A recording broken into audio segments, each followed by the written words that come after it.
What is going on, guys? It is Adam, aka Marf, and this is Marfoogle News. Today is a call-in show. We're going to talk about all of the current events, everything that just happened in two different countries. Very influential hot points right now, and we're going to talk about everything else. We'll be right back right after this.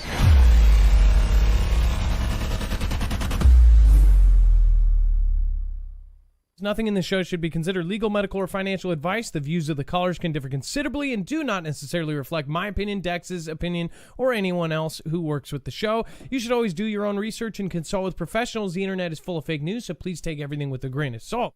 If you have not already, it helps us out if you end up going through any of our affiliates, and it helps you out if you end up protecting yourself against cybercrime. NordVPN is one of the best and one of the easiest to use. If you do not have a virtual private network, it protects your IP address, which is your online identity, which actually connects to your real address and everything else. It also connects to you. If you know anything about how they are data logging and basically getting your profiles down, you can prevent that by having a VPN. Nord is, again, one of the easiest. Download it. It's like an on switch and off switch. All you have to do. Go to marfooglenews.com/VPN. Not only will you get a giant discount on this, but you will also be helping us. I appreciate your support, and I appreciate everyone that goes through any of our affiliates. Can't say thank you enough. Darkness comes, we will run, or we'll stand and fight. Light is bright, light it shines, but not far behind. All right. What is going on, guys? It is Adam, aka Marf, and this is Marfoogle News. Today, we're going to go over all of the current events going on right now. Remember, you can always go over to our website, marfooglenews.com, not only to get our notifications directly from us instead of from the platforms, but you can also go there for a full bibliography of every single article, tweet, video, picture, document that we're going to show you here today. It's very easy to navigate. Just go over to our website, look for today's thumbnail. Coincidence, what are the odds? Strange events. Once you click on that, you'll see that every single article, tweet, video, picture, document that we're going to show you here today, and all of the caller info will be right here on the website. That way you know exactly where this information is coming from, and you have a source for you to go check it out yourself. Now, once you hit this yellow bar, the overflow, that's the stuff that could not fit into a 2-hour time period, especially today since we have callers. There's a ton of stuff down there, so make sure to go check that out. A lot of people end up watching the replay the next morning while following along. In fact, this is a great thing because you can actually follow along on all of the articles as we do this. So if you want to watch on your TV and follow along on your phone or vice versa, you can do so. That is all available on marfooglenews.com. Link, of course, is in the description down below. All right, let's bring in my co/internet brother, Dex James. What is going on, and how are you doing today? Well, hello, Adam, and hello, Foogle fam. I am doing just fine. So to get right into it, scientists hail new era in search for life on Mars as a number of ancient lakes vastly underestimated. It says, if we visited more everyday parts of Mars and not just the most unusual, we would find tons of paleolakes that may hold signs of life, a new study says. Billions of years ago, Mars was speckled with murky lakes that may have been home to microbial life, raising the tantalizing possibility that Martian fossils might be buried in the desiccated remains of these ancient waters, which are known as paleolakes. Scientists even speculate that briny liquid lakes may still flow under the red planet's ice caps, perhaps providing a final refuge for microbial Martians, though the odds of extant life on Mars are hotly debated. It says the prospect that Martian paleolakes could contain signs of life or biomarkers has galvanized scientists to scrutinize these dried-out formations from space with orbiters and to send missions like NASA's Perseverance rover to search for biomarkers on the surface of Mars. Some 500 paleolakes have been identified on Mars, but scientists believe that hundreds of thousands more are waiting to be discovered in, quote, this new era of Martian limnology, meaning the study of freshwater ecosystems, again, on Mars. So they're essentially saying that they believe that there are these dried out lakes, kind of like every lake in the United States, and those may contain evidence of life on Mars. Most people that are in in our audience probably question, what is outside of our planet, period. Or they think that they're just completely full of crap with this. But again, what are your thoughts? Give me a call at 2244-00-MARF. That's again 2244-006273. And then we have meteor or space trash. Bright fireball flashes over the UK. Real quick, I do want to say hello. Thank you, everybody that has already popped in. Vicky K, J-Girl, that's me, Yobi, over on D-Live. Wasted to the End. Thank you for following. And then, of course, all of the people that just popped into YouTube, thank you guys. Gen X Voice, Bones, Karen from Columbus, Daryl Calhoun, Rip Curl is in the house, Tiger 13, what is going on? Rochelle Cooley. We have David Reed, what's going on? A good friend of mine, Miss Dragon. We have D-Tech Prophet, Beer Juice, Big Fizz. We have May Ed Chemo. And that's probably May Ed Kimmo, Just Ruth, Norista, and Blowtorch Barbie. Thank you, everybody, for being here. Skipper Key Philo, thank you, says hi. Dex, Planet Playnet, and Cirrhosis of Liver says Florida.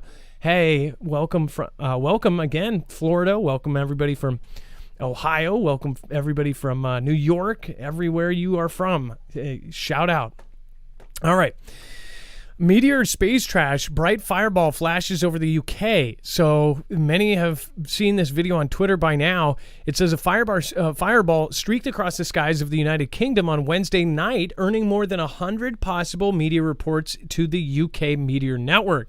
Documentation of the fireball event rolled in from northern England, Ireland, and Scotland. So all over the place, they actually saw this. Video captured by onlookers show a very fiery object flashing across the night sky. However, the greenish-blue blaze is under debate about its origin, and no, it's not aliens. They say that this fireball may not be a natural space object, but a piece of space junk falling back to Earth. Most bright meteors or fireballs last only a few seconds. This fireball was spotted from London to Ireland, clearly traveling a long distance before impacting the ocean.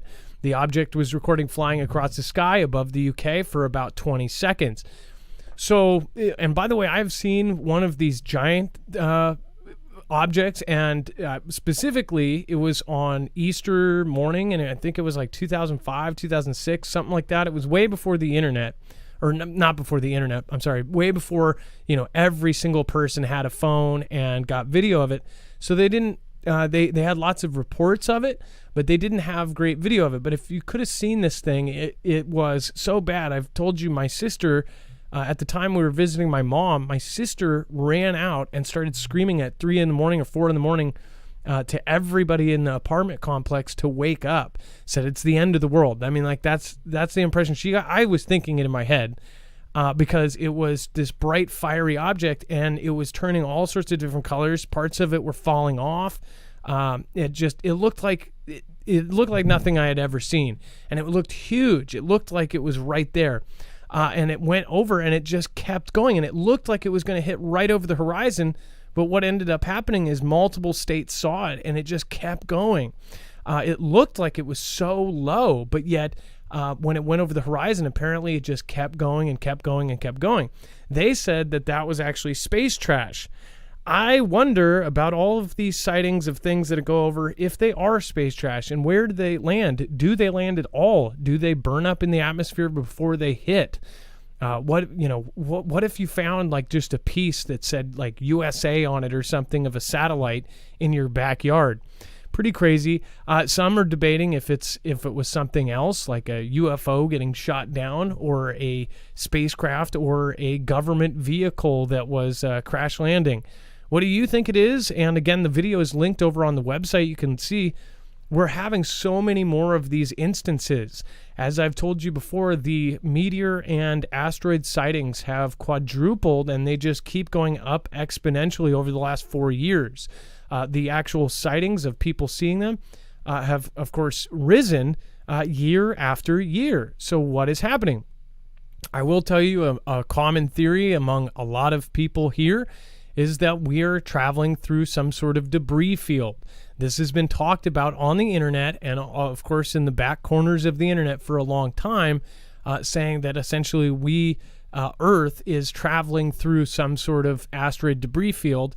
And some even believe that that's part of why, everything is going on right now, that it has effects on Earth, or that they know something is going to hit us. What do you guys think? Let me know in the comments down below. Survival Game, thank you for modding. Poco Loco, Just Ruth, Rachel Queen, Operation Skywatch. Or they're setting up to, I didn't catch the rest of it, like the Tesla car space trash. Yeah, Jennifer, yeah. If it's a Tesla, then do you own it? If a Tesla with a dummy in it lands in your backyard, do you get to keep it? More so, is it still going to charge? Don't know.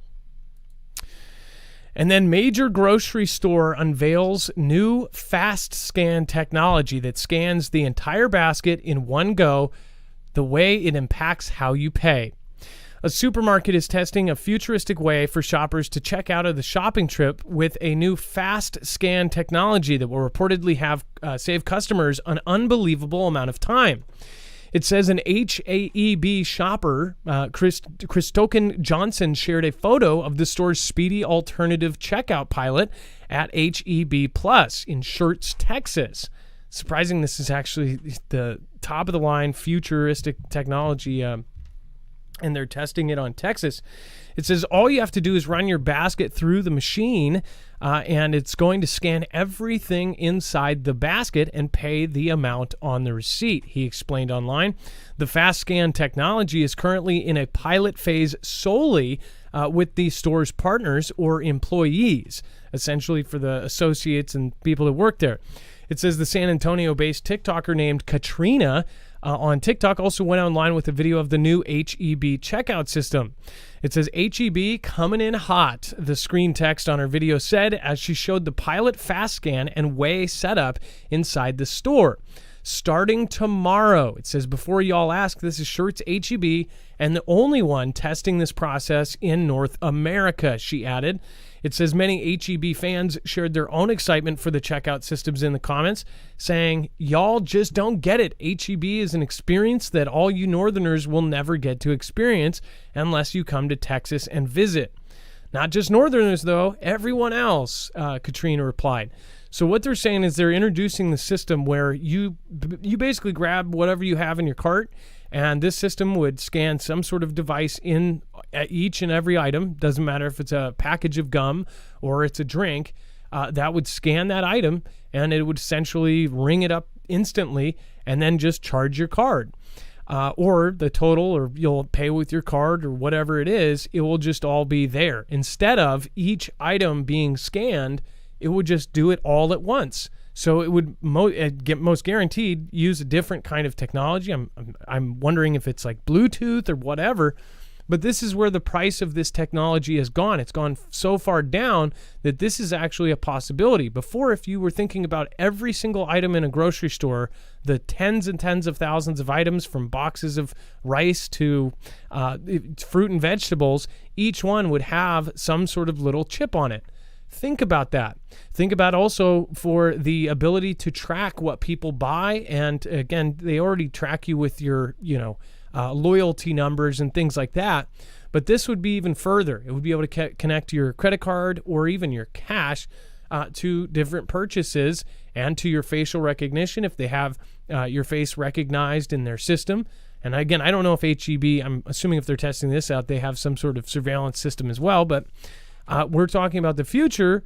All of these huge big box stores are going to facial recognition and self-checkouts, and all of these different technologies are all going to combine. So you're talking about even if you use cash, your face will be recognized. They'll say, that's Adam from Marfoogle. Boom, he rang out, and then it will actually attach all of those purchases to your name. Then they can use that information to sell you further stuff. Think about it. If you bought Zantac or something, some sort of antacid medicine, they would know you have problems with that, and they would be able to serve you up ads. In fact, that store info, I guarantee you, will be sold to third parties, and they'll use that information to essentially control you and to make you buy things. A lot of people don't care about that. Most people don't really care if they have these custom ads shown to them, but they don't realize that they're basically low-key being brainwashed into different things. HEB has cameras everywhere in their stores. Yeah, so I assumed. I've never been to an HEB, but I would assume if they're trying this out that they're up there. They already do that, Derek Wellman. Yes, and I agree with you. Walmart and everywhere else, they have facial recognition. They have all that kind of stuff. They've turned us into cattle. They have gates that open and close, and if you go the wrong way, they won't let you. It's kind of like what happened during CV when they put all the lines and arrows. Out of all of the stupidest things we did during that 2 years was the stupid grocery store thing where you could only go one way in the aisle. I'm sorry, but that was the dumbest thing ever utilized. And I don't know if it happened cross country. I know that a few places had it. But here they had arrows on the ground. So if you're going through the cereal aisle, it was a one-way street. If you were going through the diaper aisle, then you'd be going the other way. And you weren't supposed to go the other way. Absolutely no one followed it, including all of the employees. No one listened to those stupid things. No one even saw them. Half people didn't notice them when they got put in or taken out. It was just the dumbest scenario ever, especially how people travel around a grocery store. But with this future, this is something that many of us don't realize. This is part of this whole system that is coming into play. What do you think? Let me know. Call me at 224-400-MARF and let me know what you think. Will you think this system is a good system, or are you going to shop somewhere else? Yobi Wasted, thank you. I appreciate that. Thank you. So many people just popped in. Thank you, guys. I appreciate you popping in. Let's see here. So Stephen McMahon says, many scientists think the asteroid belt is the smithereens of a planet that was between Mars and Jupiter. That was Stephen McMahon just did a super chat. So think that the asteroid belt is the smithereens of a planet that was between Mars and Jupiter. So how did they say that they actually how did it get destroyed in the theory? And then thank you, Matthew Kemileski, for your super chat. James Fox, Joseph Newhouse, and then Canine Therapy Incorporated, NS909, Ladybug, Stiletto Czar, and Seeking Truth, and Kenny Crowder. How are you doing? Linda McDaniel, LAPD SWAT, and then Carol McLean. Thank you. What do you guys think? Let me know. And then Adderall ADHD drug runs low at Walgreens and CVS as demands soar. Obviously, more people are on this than ever before. When I was growing up, they were starting on, well, like when I was, I would say a freshman, they were pushing it on a lot of kids. I believe I was in 9th grade where I really noticed that a lot of kids, and I think it was because I was, I did get alternative stuff and I did extra classes and I was behind. So I did all of kind of the alternative, third period type thing, go there and get smaller tutorship. I saw almost every kid in the groups that I was in get this stuff. And I was prescribed, I wasn't Wellbutrin at the time. It was not Adderall, but I think it was the one between Adderall and Ritalin. And I only did it for like 2 months because it totally did the opposite for me. It made me just absolutely nuts and hyper, and I couldn't focus, and my heart beat like crazy. But I remember other kids, it worked really well for. But I guess my point is like, this isn't something that, this is a sort of a newer thing as far as when I was in high school, this was getting pushed a lot. Now they say that almost everybody has ADHD. I don't know if you've noticed that, and a lot of you probably have been diagnosed with it. And that is, again, hyperactive or attention deficit hyperactive disorder. It says that there are supply chain challenges with this drug. Walgreens spokesman Rebecca Pajak said, the issues are affecting both instant release and extended release Adderall, she said. CVS spokesperson Matthew Blanchett said that the company's pharmacies are able to fill Adderall prescriptions in most cases. So we talked about this before. What if other things and other medicines that essentially, this kind of medicine can be extremely crucial. I have to say that some people get addicted to Adderall and things like this. And I just wonder, how much we are dependent on these pharmacies and things for all of the stuff that everybody takes now. If that stops, and it can stop in a heartbeat, what will end up happening? We've previously talked if the people that are doing maintenance for other drugs. There are clinics for methadone and Suboxone and things like this. If they are not able to get those, one day it just stops coming, or the pharmacies are not able to fill that. Think about how many people will be basically just left without in a heartbeat. Remember that also a lot of pharmaceutical active ingredients are coming from Xi's country. In fact, 97% of the active pharmaceutical ingredients for antibiotics are coming from Xi's country, which, as you guys know, I think it's insane, and most of you do too, that we became 97% dependent on China for our antibiotics.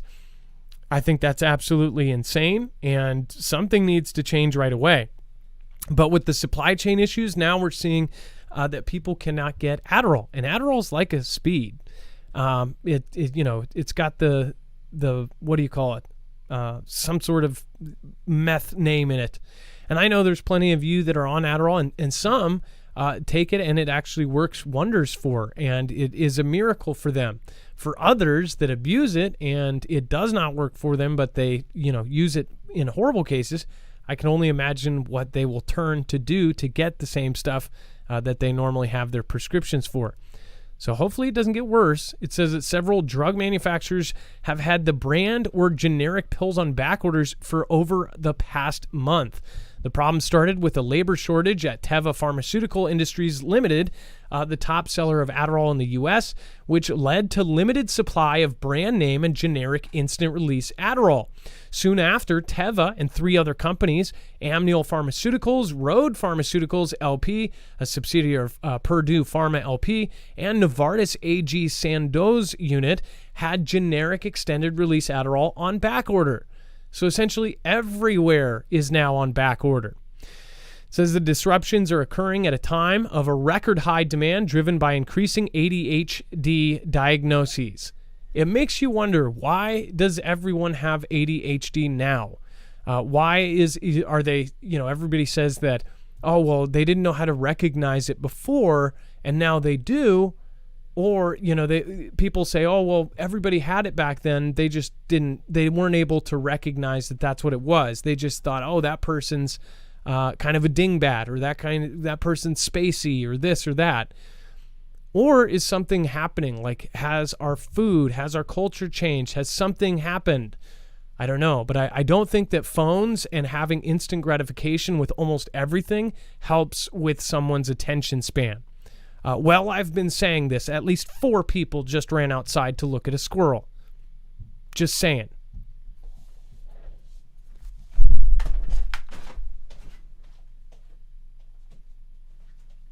Oh, I'm doing a show. Sorry.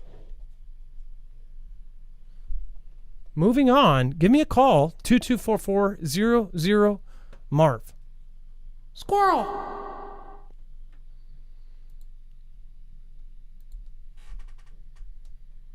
All right, make sure to call in, 2244-00-MARV.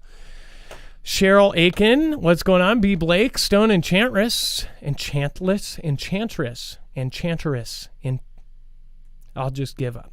Saul DePaul, what's going on? Derek Bass, Viv B, The Bitter Critter, Mini Blind Time, Bones, Penny G, Mimi B, what's going on?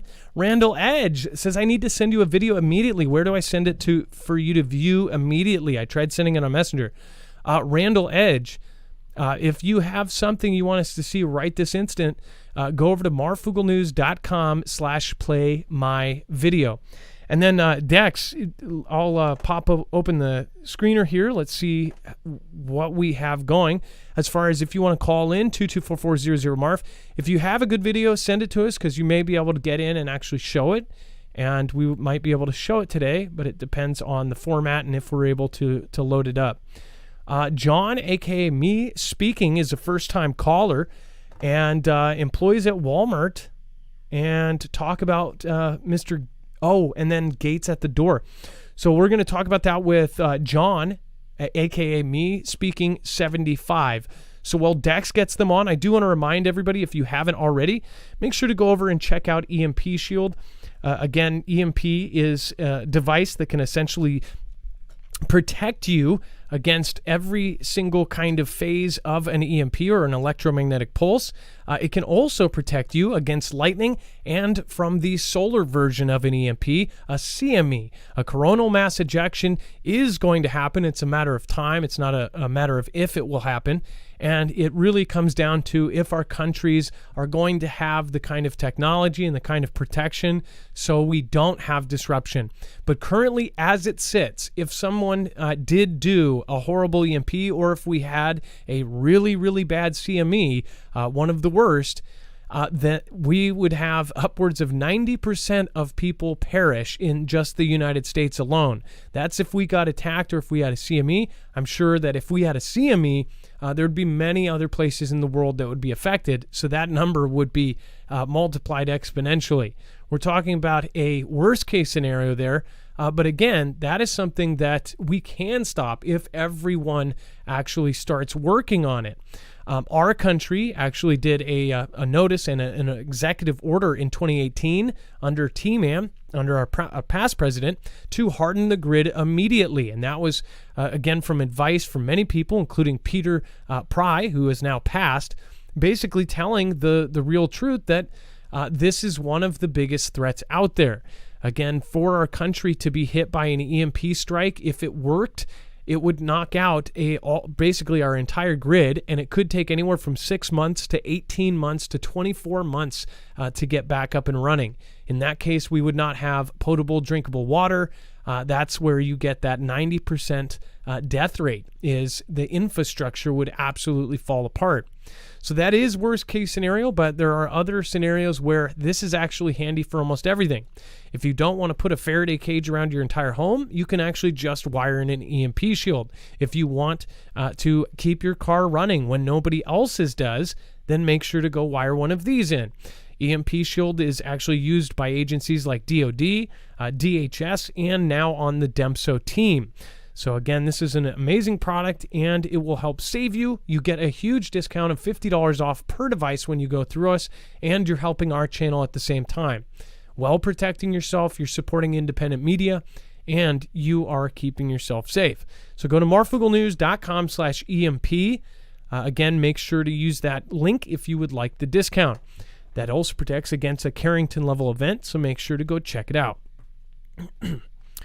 All right, and then let's get, we've got John on the phone. John, what is going on? You are live on Marfoogle News. Hey, can you hear me? I can. What is happening? Hey, yeah, I work at Walmart in Michigan, and yeah, we had the gates for a while, but then the fire department said that they are a fire hazard because of the fact that during the CV, we had like the sanitizer things in front of the gates, so they told us to take the gates because we couldn't have those and the gates. But yeah, I totally agree with you that it kind of feels like you're being corralled like cattle.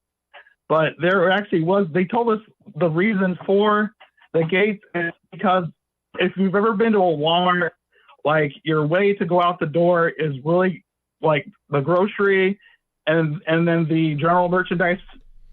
It's easy for anybody to grab a cart and just like grab a bunch of stuff and just push right out the door. So that's why they told us that they were trying to use those to prevent that. But I mean, you know, I understand that. A lot of people when we told them that, you know. I know, I get that they had a problem with it. They're trying to stop theft, and that's why it beeps. And so the person that's checking receipts hears that alarm. I mean, it's really loud. It's embarrassing. I mean, like, as somebody who, doesn't steal, or if you purchase things at the electronics department, which it's kind of, a lot of people end up going back there because there's usually not the crazy line that is to the back of the store in the regular checkout. But if you purchase something back there, they give you a bag and you walk out with your stuff. If you go through that, because you're not going to go all the way through and through the self-checkout and all of that, you just go out that gate, it goes beep, beep, beep, beep, beep, and it screams at you. And then I get that lets the guy checking receipts look over and see who's coming out. But it's also like we're human beings. And they're saying this is because of the bad people. What I don't get is all of these stores have changed all of their policies to basically accommodate to the thieves and criminals. Meanwhile, good people, just to buy a stupid T-shirt, an $8 T-shirt at a store here, they have a bike lock chain through the sleeves of each and every shirt. So even if you just wanted to grab a cheap shirt off of a Fred Meyer rack, you have to get somebody to help you. And obviously everywhere is understaffed. So you wait 30 minutes to have somebody come over and essentially unlock a bike lock that is through every piece of clothing. Now the Fred Meyers have a bike lock through every little thing, all through the sleeves, through the belt loops, everything. So you can't even shop without somebody standing there. And then after that, they make you feel like a criminal, because then they take the clothes and they escort you to the thing. Doesn't matter if you're done yet. And if you're not done, then they drop it off some random thing, and there's miscommunication there. You end up going to 4 freaking stands trying to find where they put your clothes. And then as far as like trying them on, you have somebody that's basically, watching you the whole time. It's a horrible thing for people that don't steal. It makes you just feel like crap. But this is the new system, and it doesn't make sense to me, because other people are doing crappy things. It's going to affect the people that do follow the law. It's the same with bang bangs. It's like, so some people choose to do evil things, and it doesn't matter that object doesn't do it by itself. It's the person doing it, right? But it doesn't matter. They want to take it away from everybody because of the few that do these horrible things. I mean, now you got people walking out with shopping carts full of stuff right out the side door, and they can't do anything. They just watch them do it. Meanwhile, we spend our hard-earned money on this stuff, and it's like these guys just walk right out, and they don't even get arrested. It's insane to me. Yeah, I'm actually a customer host over at Walmart. The guy that checks the receipts and stuff like that. And I feel my customers like displeasure with the whole thing, and I really hate making my customers feel that way. But it's like I have a job to do. And some people they've known me for like the last 3 years and they're cool with it, but some people, they get mad at me and stuff like that. But it's like I totally feel what they're going through. I wouldn't like it, if somebody made me feel like a criminal either. And that's not even my intention, but it's like sometimes like I want to change like where I'm at in that company, because I don't like the way it makes me feel, and I don't like it the way it makes them feel as well. Well, it's not your fault either. It's the system's fault, and the fact that these people are walking out with whole shopping carts full of just whatever Lego they can put in. So now the kids can't go to the Lego aisle and buy Legos. Now it's empty because these guys grab every single box, push it out the side door. Because of that, now they're locked up to where you can't even look at the stuff. In the future, we're going to just have a bunch of glass cases locked, and you'll either be able to purchase it with your digital ID, and it will know if you don't have money on your digital card, you won't even be able to access those things. I see in the future that they're going to have it to where you have to have a minimum amount of money to even get it, because there won't be a human coming over to unlock those cases in the future. It will just be, it's going to deduct the amount of money, and if you don't have the money, they're not going to let you touch the items. I mean, as far as with clothes, the big box retailers are dying because nobody wants to shop in person anymore because it's such a freaking hassle. I mean, to put a bike lock around $8 T-shirts, but then have $200 pan sets sitting out on the shelves, it doesn't make sense to me. I get that there's a lot of theft, but there's got to be a better system. I think the better system would be having paying for security guard and police 24/7. They sit at the exit thing. When somebody tries to go out, they say, you're under arrest. And then when they're arrested, they get charged and they actually go to jail. But how it is right now is they take a picture of them, they say you're banned, they come back tomorrow, then they put them in the cop car, then they release them. They don't even get booked at this point. They just get their name on a list, and then they just keep repeating it and repeating it and repeating it. They can't even arrest people here. And this is just in Washington. I don't know how it is where you are, but I get the theft problem is bad, but there's got to be something better. Maybe our government's, prosecuting criminals like criminals. Yeah. Yeah, and another thing that they're trying to push too is like I don't know if you've heard of the Walmart Plus, where you pay like a certain amount of money to have like Walmart Scan and Go, and then you can pay with your phone.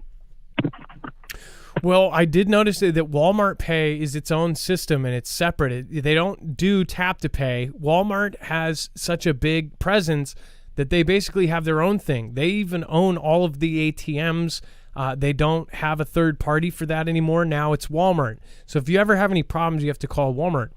But as far as the tap and go thing, have you noticed as far as self-checkout, I don't know if this is everywhere, but the ones that I've been to, at the very end of the night when there is all that theft going on, they have now made it to where it's all self-checkout. And I do not understand why, if you're paying cash, then you all go to one register. At points, they'll have 40 registers open for credit, but then if you have cash, they make you go to one self-checkout, and you're waiting with 5 other people, getting skipped by everybody doing credit. Why does that happen where you're at? No, I mean, the only problem we have is we just, at like the last hour and a half of the night, we only have like self scans because a majority of the cashiers go home before we close. So we're not open 24 hours anymore because of, the thing that happened in 2020. Yeah, and that's a whole nother story. It's like there's no such thing as 24 hours now. Yeah. It's gone. Like you used to be able to go into Walmart at 2:30 in the morning and be able to do stuff. You get your whatever emergency item that you needed, but now you can't. And now people are like, they're out 5 minutes before the clock. So it is nice talking to somebody who actually works there, but it seems like all of the workers now, especially at the grocery stores, not at Walmart, they used to, like Safeways around here used to be 24 hours. Now they close at 1 a.m. At 8 minutes to, they're saying you have 8 minutes left, you have 6 minutes left, you have 2 minutes out. And then the other night, they just straight up made an announcement over a loudspeaker and said, get out. It's like, they just, and it was right when it switched, everybody was out at 1 a.m. Nobody wanted to be there a second longer. I get wanting to leave work, but it's like customer service has just flown out the window. There's no old school idea of customer service, at least at 99% of the stores. But John, again, I'm not talking about your customer service or your store or anything, but around here, it's gotten really bad. Yeah. Yeah, I do the customer host. Our proper position is called AP, customer host, which is asset protection. That's why we're able to check receipts too. Yeah. Well, John, thank you for calling in. Is there one more thing you want to say before you go?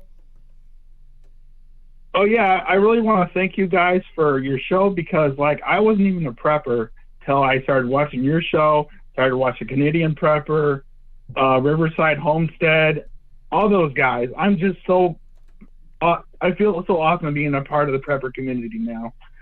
I wouldn't even know what I was doing unless it was for all you guys. My channel started just doing stuff about epilepsy awareness, but then I started seeing all you guys' prepper stuff. And then my channel took a direction of prepping, saving food, and also the biblical side of prepping, sharing the word of God as well, because we don't also need to be prepped for our food and stuff, but we also need to have our hearts prepared because Jesus is coming back soon, and the signs are already out there. All the things that we see every day, it's out there. So we always have to be prepared for that as well.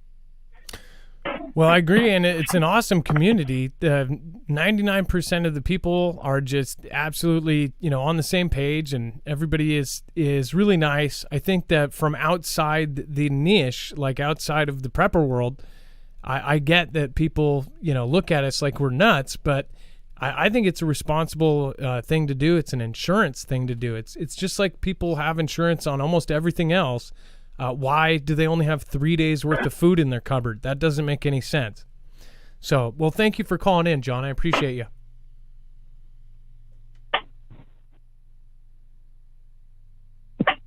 You there? Yeah, I'm still there. All right. Well, thank you again, John, a.k.a. me speaking 75. Thanks for sticking around. All right, man. All Be right. prepared and Marf out. All right. Bye-bye. Be prepared. Be safe. Be prepared. And Marv out. Cowboy 8 panel is here. We've got Retribution. We've got Gabriel F. Let's see here. Be Real Beast. What is going on? Becky Mueller, East Tennessee Preparedness. What is happening? Jay the Messiah. Rachel Queen. Danish Girl. What is happening? Linda Hope. Carol Fugabon. John Boyd. How are you guys doing? Deep State of Mind. Great call. Well, I mean, they're telling their employees, like, I get that it's for that, but I think that people overlook the overall thing that's happening to our entire culture. We're getting treated like cattle. We're human beings, and we have to wait for little gates to open. Think about that. That's literally like having people on a farm, and you're opening the gate so they can grab things, and then you're opening the gate for them to leave. Yeah, it's because of theft. But overall, if you look at the WEF, many people don't know that the Great, and of course the Reset, that's an actual initiative. People don't know that. They think it's like a word that the internet made up. It's an actual thing. If I say it together, it will put a wiki underneath this video. It's just insane. Which they just put on the video of AJ talking on what was it? What video? Oh, on Crowder. They put that underneath because they talk about the actual initiative. Xi expands its secret police stations around the world.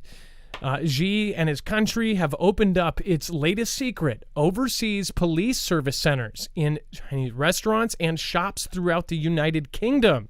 It says the CCNP runs 54 police centers outside of China, 36 in Europe alone.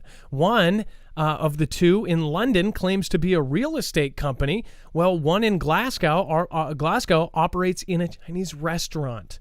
So this is like straight out of a Bond movie where they're in a Chinese restaurant, and they're eating their food, and in the back something's going on.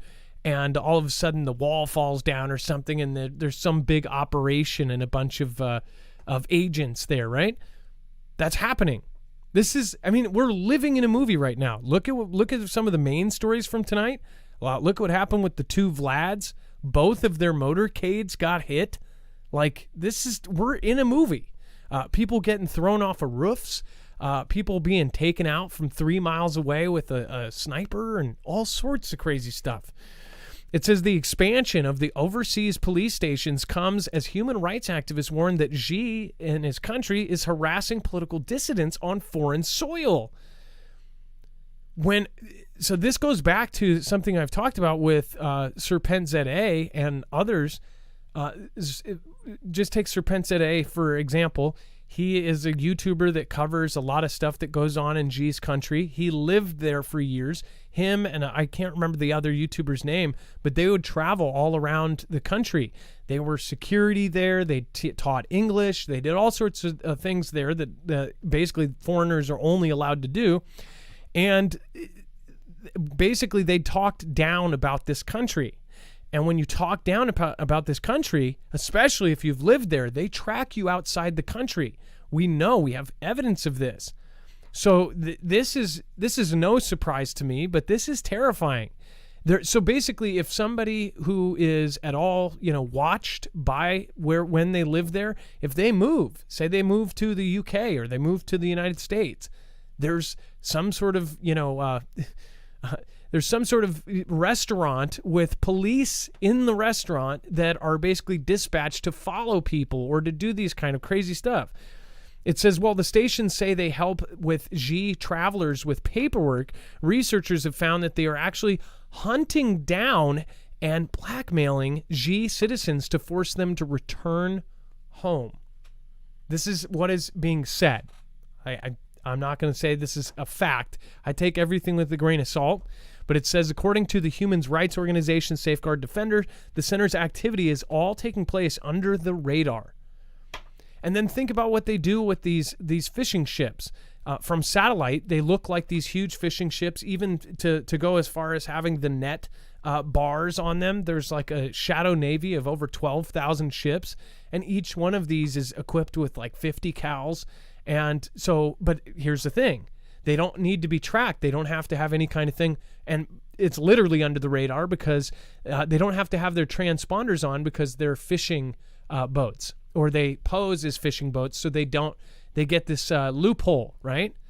Well, they're doing it with other things too.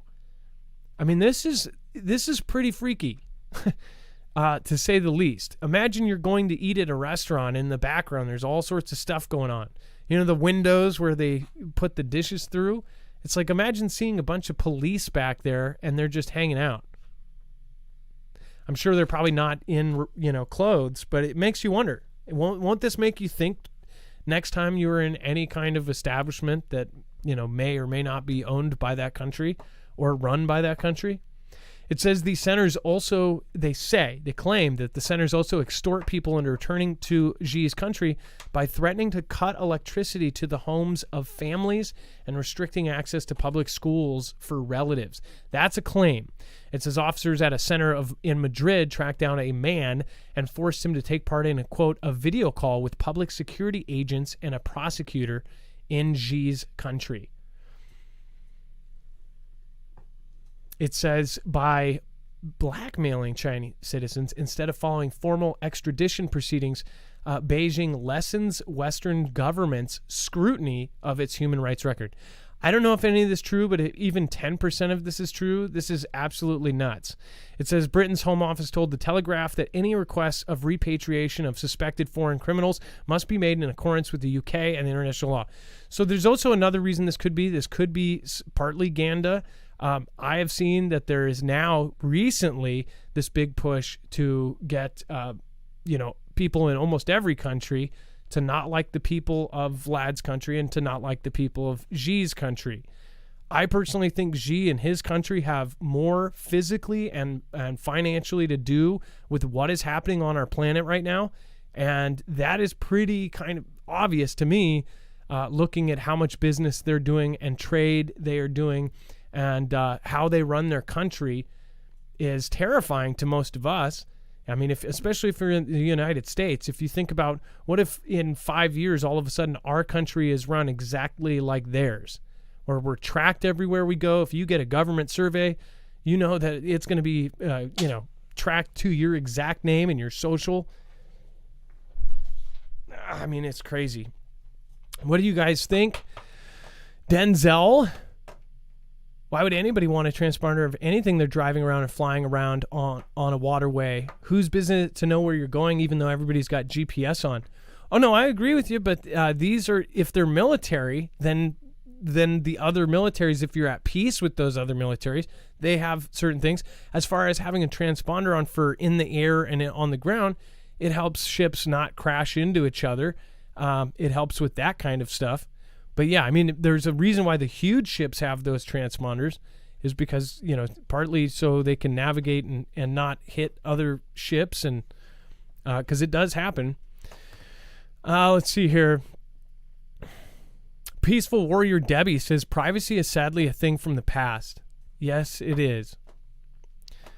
My peeps, good point. Dawn the Scribe, what is going on? Paying money for clean eggs. Thank you, Vietnam military babies, for being USA some faux soup. Jan Graham says that's what Japan did to. I didn't catch the rest of it. I think foreigners. Tedster the Headster says that's been my issue. All the listening and GPS and them asking for more info. Yeah. This world makes you want to dig a hole and crawl in. Canadian Wolverine. Yeah, sometimes it does. Sometimes it's very beautiful and there's lots of awesome stuff. And then G to Vlad. We are ready to team up with our Vladian colleagues. So, Dex, I know that you're going to be on the phone, but in the next couple stories here, if you want to pop in at all, we were talking about this before the show, and it says that Vladian president and Xi, they met in Uzbekistan. So this happened where they reaffirmed their commitment to strengthening their relationship and putting their mark, quote, on the global scale. It says the two authoritarian leaders met on the sidelines of Shanghai Cooperation Organization on Thursday. That is the same organization I said that China is connected with India. India is on that as far as Iran to the store as well. And I think there's 5 main countries in that. And it says in the face of the colossal changes of our time on a global scale, unprecedented in recent history, we are ready to team up with our Russian colleagues to set an example of a responsible world power and play a leading role in putting a rapidly changing world on the track of sustainable and positive development. That was Xi telling Vlad, according to TASS, Vlad State Media. Listen to that. I'm going to highlight this.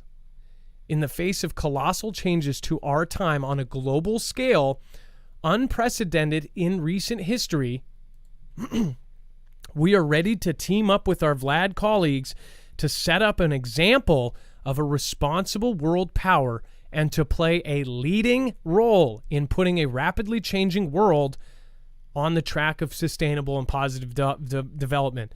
They're saying we're going to take this crazy, crumple, falling apart world and we're going to put it back on track. Where is falling apart? Who are they going to put back on track, right? Maybe some of the countries that own them owe them trillions of dollars, maybe? I don't know. The Xi leader addressed Vlad as his dear and longtime friend and noted that under conditions of a global pandemic, we continue to maintain effective strategic contacts, particularly through phone calls. It says they were to discuss the situation in UKR, the readout said, though it did not provide any additional details on the subject. The Xi Foreign Ministry's readout did not specifically mention UKR, but it focused heavily on their partnership. It said that President Putin noted that the world is undergoing multiple changes, yet the only thing that remains unchanged is the friendship and mutual trust between Vlad's country and Xi's. It says the Vlad-Xi comprehensive strategic partnership of coordination is as stable as mountains. Both Vlad and Xi stand for a more equitable and reasonable international order, setting a fine example for international relations.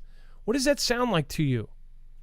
It sounds like they're saying we are the new order of things. They want to be the head of the new international order. I mean, it's pretty plain day. It seems to me, Adam, that they're not being as successful, or specifically Vlad may not be as successful on his own. So by partnering up, they can have a bigger force against NATO or their adversaries, the West, right? So that's obviously, when these two, we've always said these two powers are allies. They've always worked well together in the past, and we wouldn't think that they wouldn't in the future.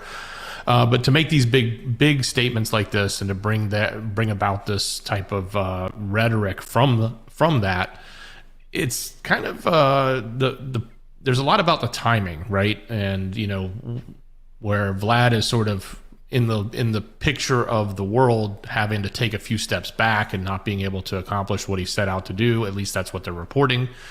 And so everything's sort of been negative for him. And so this is definitely a way to bring at least some semblance of authority back and greatness, if you want to call it that, back for himself by combining with Xi.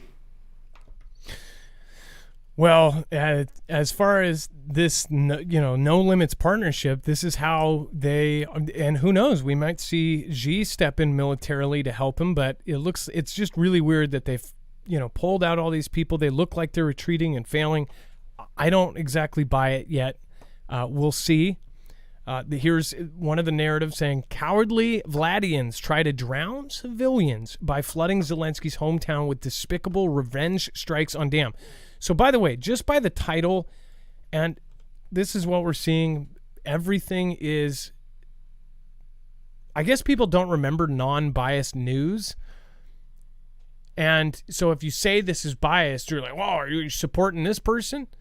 Again, not many people here do, but I see a lot of other people that cover this. Everybody says, oh, you're carrying them their water or whatever.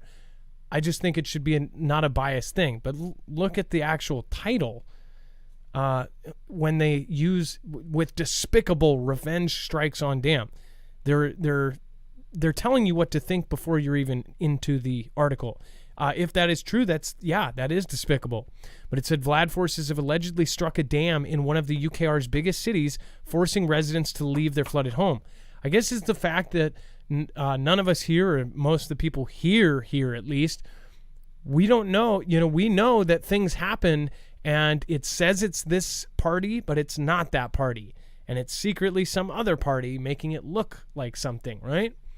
So it says dramatic video from the central UKR city of Kryvyi Rih, home to almost 650,000 people, shows fast-moving swollen rivers and deluged streets.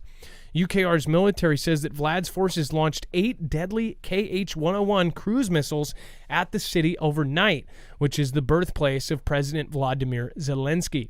It says that UKR legislator Inna Sovsen tweeted that, quote, the water pumping station was destroyed. The river broke through the dam and overflowed its banks. Residential buildings are just a few meters away from the river. The strikes caused extensive floodings in parts of the city after the river rose an estimated 2.5 meters, or about 7 or 8 feet.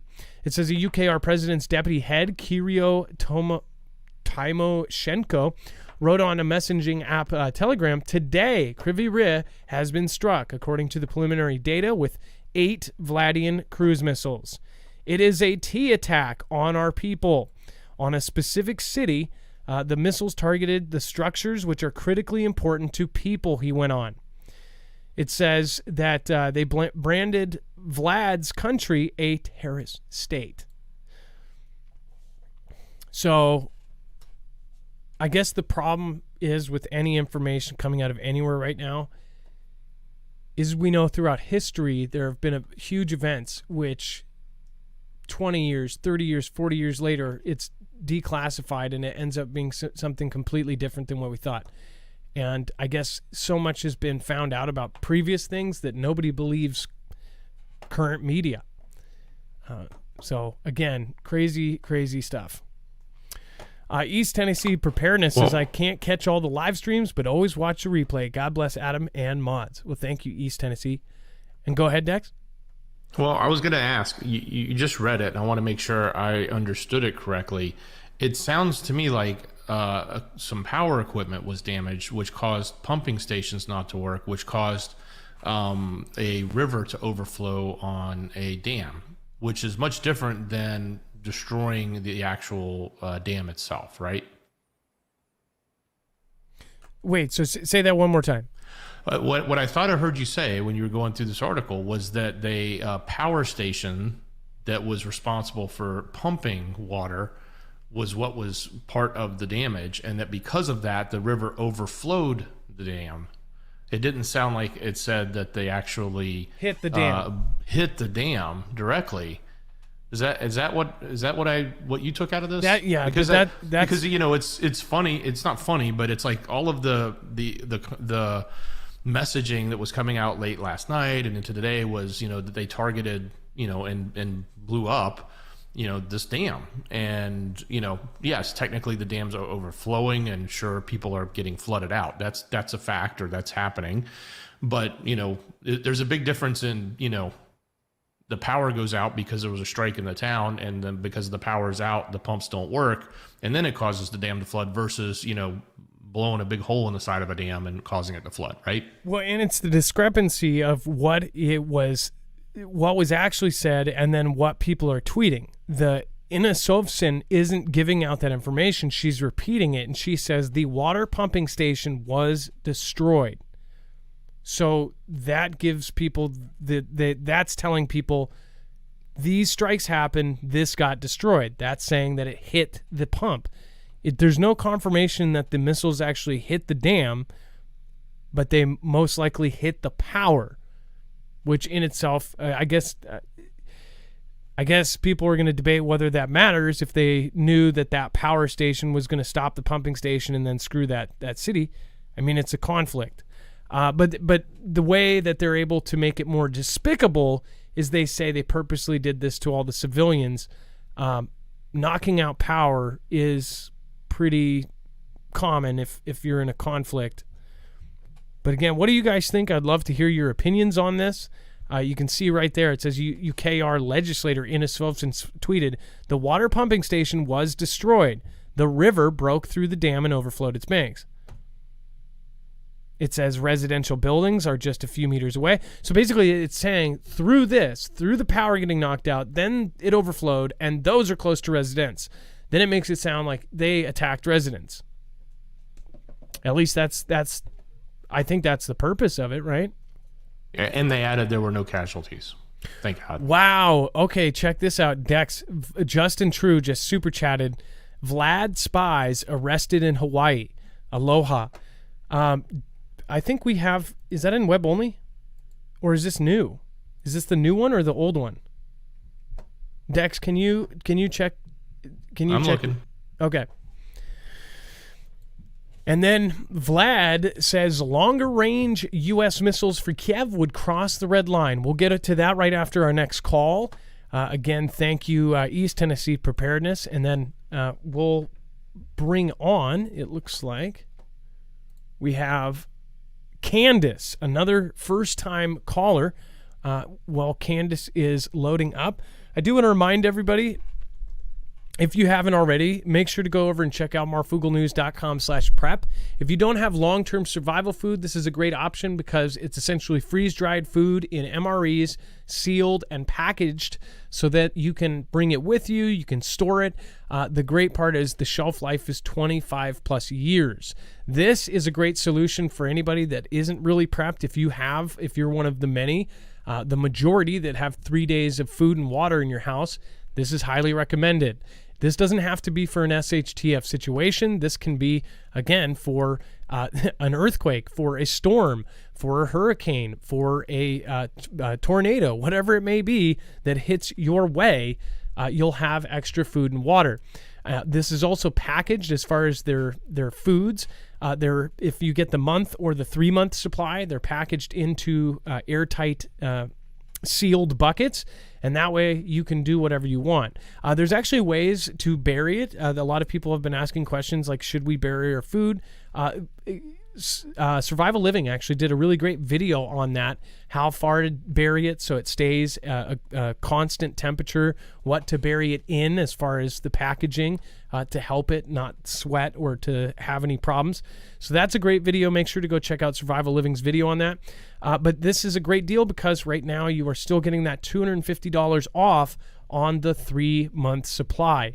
That is the largest sale they have done since 2019. It ended, and because of so many people missing out and writing them and calling in, they extended it. We do not have a date on how long, though. Again, that's extended, and that was done specifically for the Foogle fam because of so many requests.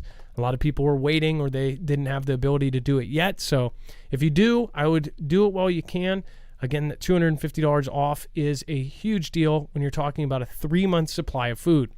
That's marfooglenews.com/prep. And you can also get all sorts of other things, gadgets, iodine, phosphate pills. You can get, of course, water filtration systems such as the Alexa Pure Pro. You can get all sorts of great stuff. So, again, make sure to go check that out. Let's bring on Candace. Candace, you are live on Marfoogle News. Hello, can you hear me? I can. What is going on, Candace? Hello? Okay. Well, I've been watching you for a very long time, and yes, I'm a first-time caller. And, okay, how I want to say, because there's so much that is talked about, and I know that I wanted to get through to your show and let you know that I'm also a prepper, but besides that, I went to get away for a while. I'm retired. I've been in nursing for 35 years. And I went to a friend of mine's farm here in Indiana. And I'm at the southern tip of Indiana. They have a 110-acre farm. I went up there to kind of relax and get away. I ended up staying about 8 or 9 months. And we went down to the creek and where the two creeks actually meet on this property of his, and there was a portal that opened up, and there was like 5 of us. We was all on ATVs and stuff, and it was like, at first it looked like the sun come down and was shining so bright in this one spot, but actually the sun was actually behind us, and when you looked down, it was like a portal and you could see a door, and everybody's seen it. And me and my friend stayed behind and just like was in awe. And then we all left and went back to the house and figured out what we were going to do about it. You know, like, what are we seeing here? And nobody been drinking or anything, you know. Did we actually see this? And we went back the next morning and we seen the portal again. And then I ended up going down the road a ways to another friend's house. And while I was there, because this land is 110 acres, and my friend lives like down the road and on the other side of the highway off the land. And while I was there, it was her and I and her granddaughter, and this portal opened up. But this one that opened up was so big, it wasn't in the water or anything. It was, you know, like all land and then the forest, you know, the trees and stuff. And it was so big when it opened up. And I was like, do you see that? And she was like, no, but do you see that? And right when I looked up, it just opened so huge. It was like, I don't know, you could have drove a truck through it, but there was the biggest Thunderbird. And I'm not talking about a car. I'm talking about a bird, a Thunderbird. This thing was so massive. The body on it almost looked human, and the head of a bird. The wingspan was tremendous. And I know that the thing they have in Switzerland, they're messing with a lot of things in our environment, our atmosphere, and everything's been written. And another thing is, you know, I don't really like advertise or anything that, you know, I am clairvoyant, and it runs in my family on the Native American side. My dad's almost full-blooded Indian. And I just want to tell everybody, get ready, you know, and I believe in God and I pray and everything. And the lower elementals, which some people can see. And if anybody in this audience anywhere, you think you see stuff out the corner of your eyes, you think that you might see something outside, or you're at the park and you thought you seen something in a tree, or, you know, you can capture pictures. Start looking at your pictures. There are lower elementals and stuff, because what they have done is open realms. We are 3D. Our world is 3D, and we are going, it's like an ascension. It's hard for me to explain to people, because people, they get cocky with you and they'll say, well, what's the lottery numbers or something? It's not like that. It's not like that for me. And, I'm kind of a private person. I kind of stay to myself. I used to be more of a social butterfly and things, but times have changed. We really have to prepare. People do not understand. And all the stuff that you talk about, that is going to come. All the stuff that's going on right now that you talk about, that's getting ready to be here. And it's coming quicker than anybody thinks. The lower elemental people, they want to speed it up. But God says, no, I'm in control, and you're not going to. Because it's all about saving souls, I mean, really. And if everybody will stop and look at all the Egyptian writings, start researching, stop and think, okay? And people, biblically, are you there? We're all listening. Hello? Okay, I thought I lost you. But biblically, God created the world, and God said if he didn't come back, that no flesh would be saved. And we are in the time of sorrows and beyond. And I do come from a military family. And my grandfather, if he was alive right now, he would be 96 years old. And he was obsessed with Star Trek. He was obsessed with it. And I asked him, he was in 2 and K. He was in those 2. And I asked him one time, I said, Grandpa, I said, why are you so obsessed with that? He said, because it exists. And that's all he would say. And he didn't like talking about nothing. And I don't know. I've just always had a gift of being a seer. And if I feel led to tell somebody something, then I will. And I have really wanted to write you in Dex and let you all know things that I have seen in visions, wide awake. I call them dream visions. It's really hard to be this way because I've seen like my dad's passing before he passed, and then I just lost my mom. I just lost my brother and one of my brothers. And those 2 I just lost within 4 months of each other, February and then in June.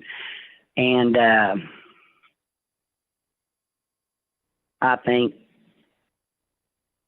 and then someone else close to me had to have a five-way bypass, and that all had to do with the sickness that was going around. And another thing, I can feel the vibrations off the 5G. It's very bad.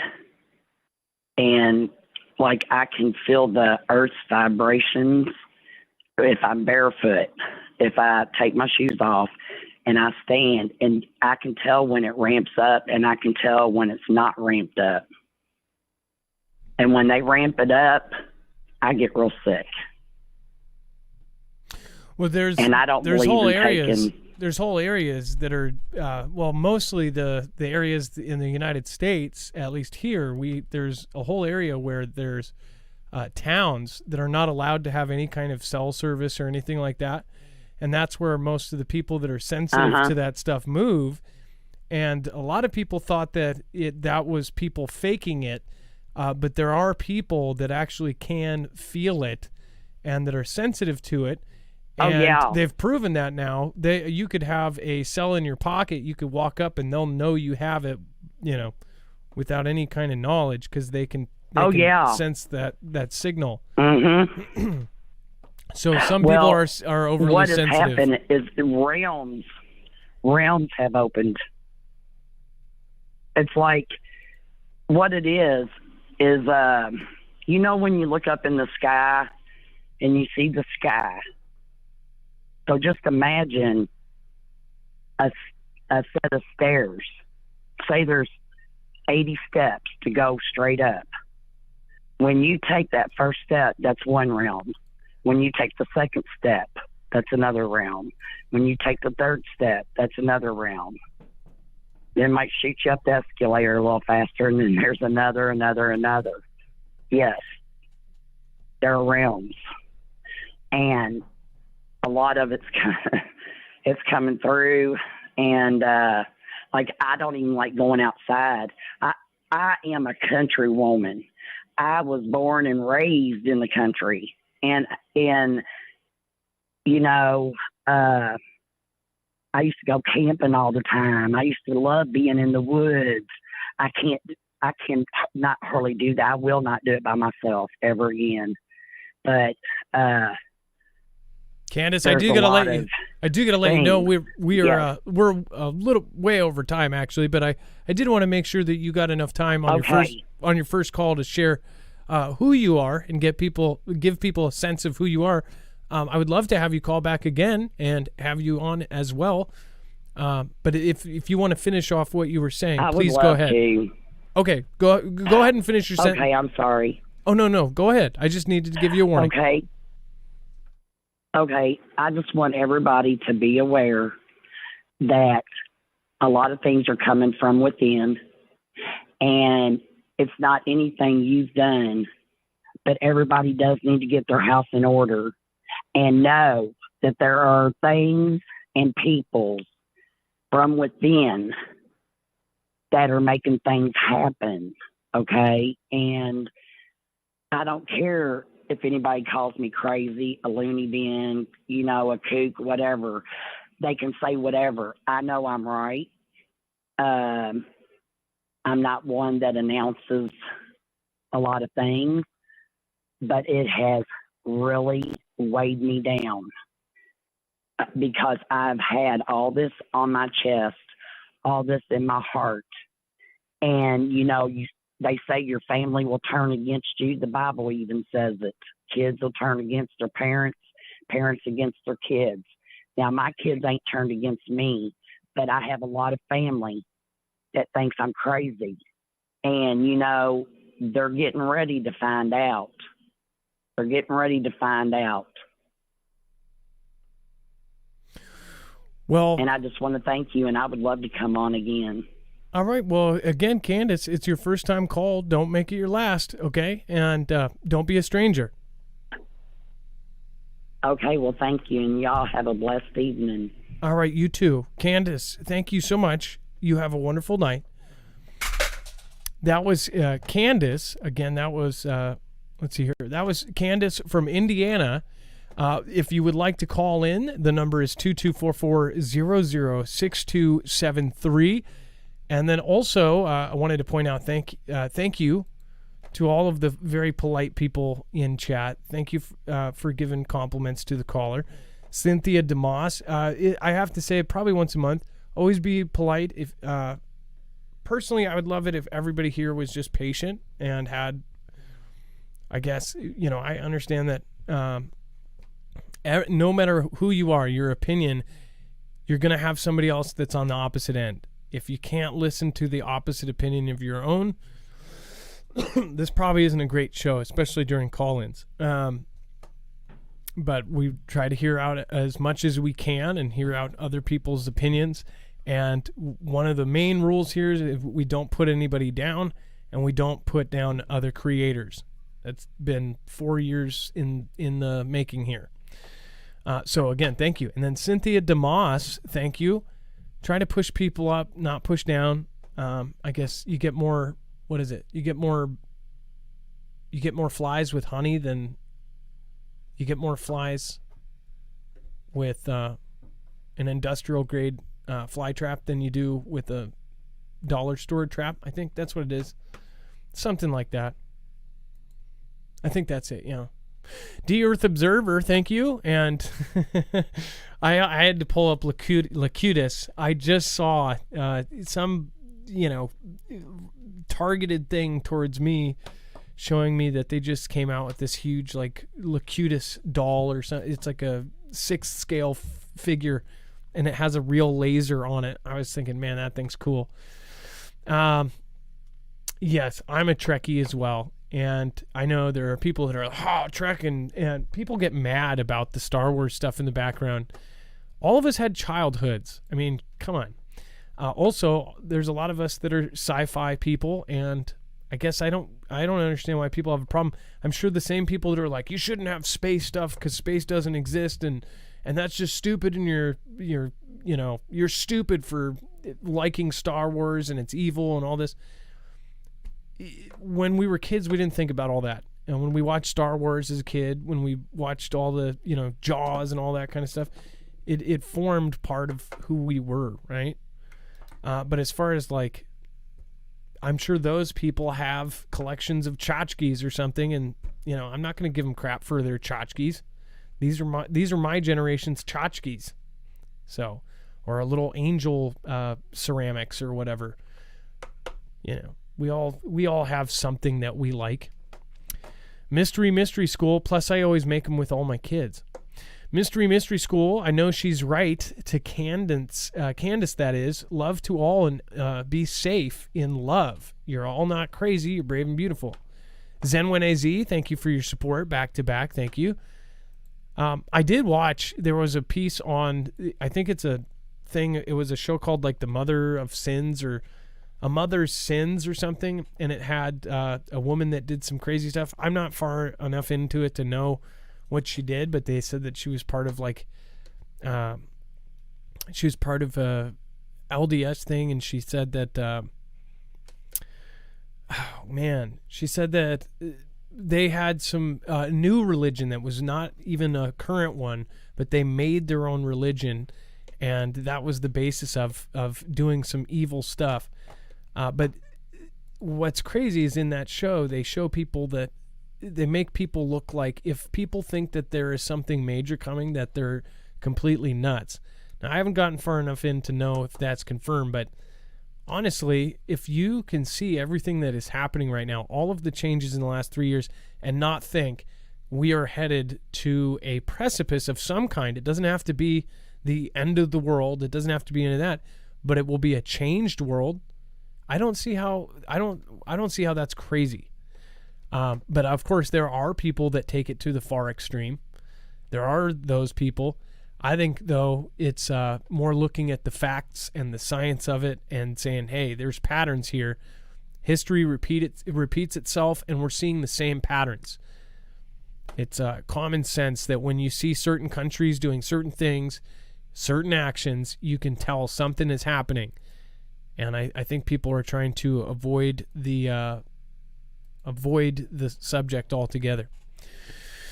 All right, and then why the threat of a rail strike is delayed but not gone. Dex, now there was a big thing that was averted just recently. We just had,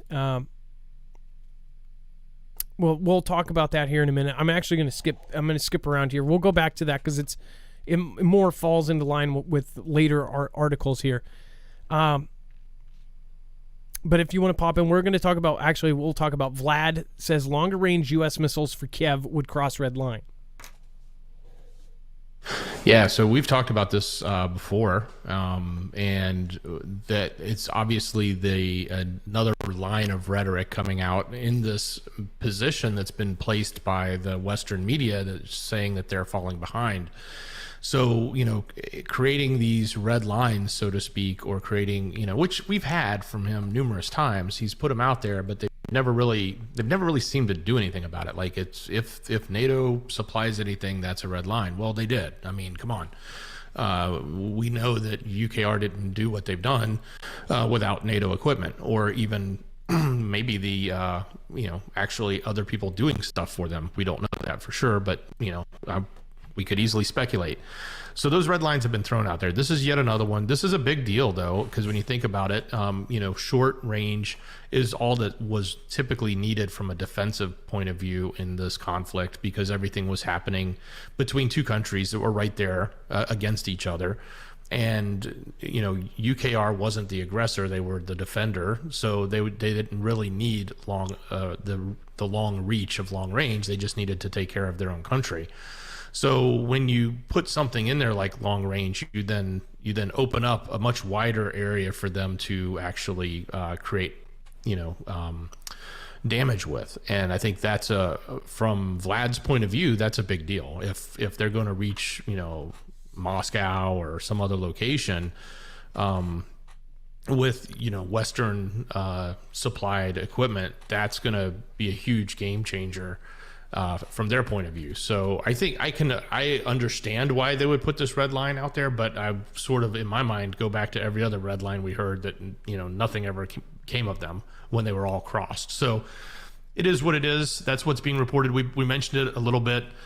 Maybe a week or so ago, one of the talking heads said it was going to be a big deal if they did it. Well, now, they're coming out and saying, yes, absolutely. If you cross this red line, that's a red line. So, yeah, there was at least like 4 major times where they said there was a red line in the sand, and then it was just crossed like almost immediately, like within that day or the same day, 2 hours later. And then nothing happened. That's why people are just getting frustrated. People are just tired of the roller coaster of media trying to, scare them about WW3. I think WW3 will happen, but I don't think it's the end of the world. I think it's going to be step by step, and it's going to play out in front of our eyes. I think there will be my personal opinion is I think there will be a massive event that kicks it off, but it won't involve the entire planet. People think of WW3 because of how technology and the military has progressed as now we've already done all that. Now all that's left is that we just exchange nukes. I don't think that that's where it would go first. All of the military industrial complex and all of the gear they've been developing, they want to use it. And as many have been saying the last few days, it really looks like the U.S. is trying to get into a conflict with Xi, and it looks like now Xi and Vlad are just tighter than ever. So something is going on. Even if it's a show, it's going to be a show that's put on that costs innocent lives. Nathan Mesner, it was a conflict between Tiamat and Maldek, Mara, and a super Earth that existed in the asteroid belt. They found this by reversing the path of 3 comets in our solar system. They met at one point, lactation asteroid belt. Nathan Mesner, thank you. 3 comments, though. I didn't get that part. The path of 3 continents? Or comments? Comets. Oh, okay. Okay, now I get it. Sorry, the spell check, I accidentally put the wrong word in there. In our solar system, they met at one point, lactation asteroid belt. So they all went, pow! You always hear about an asteroid hitting a planet or an asteroid hitting another asteroid. Wouldn't that be the craziest thing to have 3 just smash into each other all at the same time? Like a car crash, which we will be talking about here in a little bit. Randall Edge says, I did send that video. Dex, I don't know if you can see if the marfooglenews.com/play my video, if that submitted, if that is something that will be the right format. I'll check. Okay, and then D Earth Observer, thank you. Be Real Beast, I followed the arrow through. It was cheat code. God bless. I followed the arrow through. It was cheat code. That's funny. Followed the arrow through. And I know that's referencing something earlier. Either way, Randall will check out the video and see if it will work. And then, thank you. Justin True. Did we check up on the Vladian spies in Hawaii? Or is that something that's localized that's not even out yet?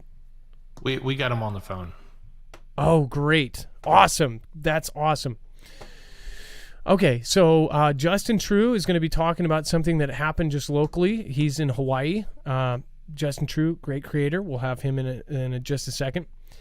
And then we have Team Vlad threatens maniacal response to bitter conflict losses. Says that the humiliating defeats of Vlad's armed forces in UKR are prompting the Kremlin mouthpieces to propose increasingly violent tactics, lobbying for a scorched earth policy on state television. It says that Vladian pundits and expert guests have openly been comparing the UKR battleground to Chechnya and even the infamous Beslan school massacre, where Vlad's special forces took many hostages along with their terrorist actors. It says, appearing on Wednesday's broadcast of the state TV show 60 Minutes, military expert Igor Karachenko said, "This is a new reality, which is why we should be acting quickly, harshly, and uncompromisingly. First of all, we need to scale up our strikes against the critical infrastructure in such a way that one region after the next, one district after another, UKR is plunged into darkness." It says by December, 20 million residents of UKR should flee to the west, to the European Union. This is our goal and the task we should accomplish. It says perhaps we should openly declare, leave. Zelensky is turning this territory into a real hell. No one knows what will happen here next. 20 million go to Europe. After that, we sink region after region into darkness. This is our enemy nation, the modern Third Reich, and we should act accordingly. So realize this is pretty insane as far as what's happening here. They're calling it the modern Third Reich, right? And they're saying that by December, 20 million residents of UKR should flee to the west. So does this sound like there's maybe something planned there? Dex, I need to plug something in real quick. Camera is down. Yeah, Adam. So this is very suspicious what they're saying. You got to wonder why they want to move so many people, why they're encouraging these folks to flee.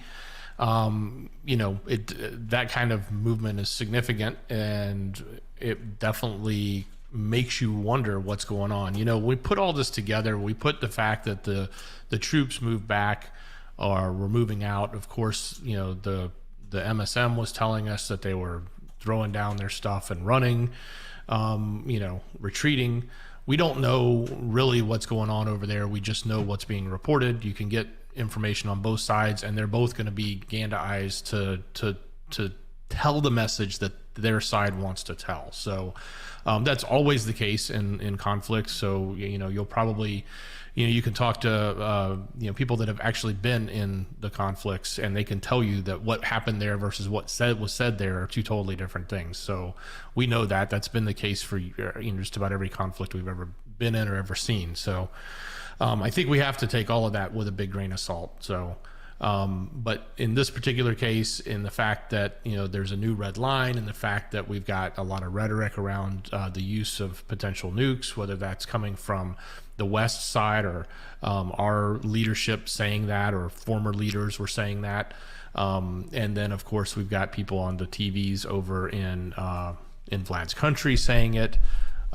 Recently, even again, just in the last couple of days, they're pushing that, which is kind of contrary to the fact that just a couple of days ago they were on TV saying that it was over and they weren't going to be able to pull off the whole UKR event or mission, as they call it. So when we take all of these conflicting statements and conflicting positions, and nobody actually has the real answer. Nobody's going to know when it's going to happen or if something's actually going to happen. I think the best thing to do is just to understand as much of the information as you can. Try to piece together the pieces that make sense to you, and then use that for yourself and figure out what's right for you. Like, how do you need to be prepared? Are you, how will this affect you? And oh, by the way, just because this is over in Europe and you live in America, you may think it doesn't affect you, but it does. We deploy troops. We push out equipment.